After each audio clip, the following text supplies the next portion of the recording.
Nakikipag-ugnayan na ang Civil Aviation Authority of the Philippines o CAAP sa kanilang aviation counterparts sa Malaysia at Singapore. Matapos silang atasan ni Pangulong Ferdinand R. Marcos Jr. na tuntunin ang air assets ni dating Congressman Saldico. Yan ang ulat ni Kenneth Pasyente.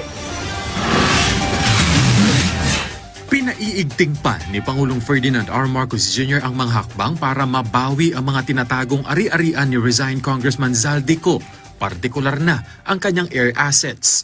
Katunayan, sabi ng Pangulo, inatasan na niya ang DOTR at Civil Aviation Authority of the Philippines o CAAP para matuntun at mabawi ang mga ito. Inatasan ko ang DOTR at saka yung CAAP na makipag-ugnayan sa mga kaibigan natin sa Malaysia at saka sa Singapore. Dahil ang mga pag-aari na helicopter at saka eroplano ay mukhang doon tinatago ni Saldico. At nakarehistro po ito sa kanyang kumpanya na tinatawag na Misbis Aviation and Development Corporation.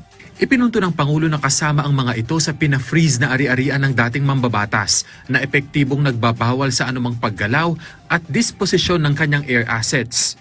Hindi pwedeng gamitin ang mga ari-arian na galing sa kaban ng bayan na tinakaw ninyo para tumakas o umiwas sa batas. You cannot steal from Filipino people and expect to hide or fly away on your private jets.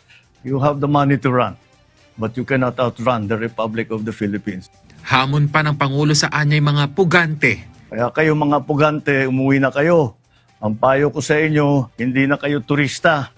Hinahabol na kayo ng batas. Ibinahagi rin ng Pangulo ang pagbabalik ni dating DPWH Bulacan District Engineer Henry Alcantara ng 10 milyong piso sa gobyerno.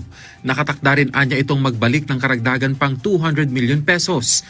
Patunay lamang anya ito na seryoso ang pamahalaan na bawiin ang mga ninakaw ng sangkot sa korupsyon at maibalik ito sa taong bayan. This government intends to bring back every peso, every asset, every person responsible and return it to the Filipino people.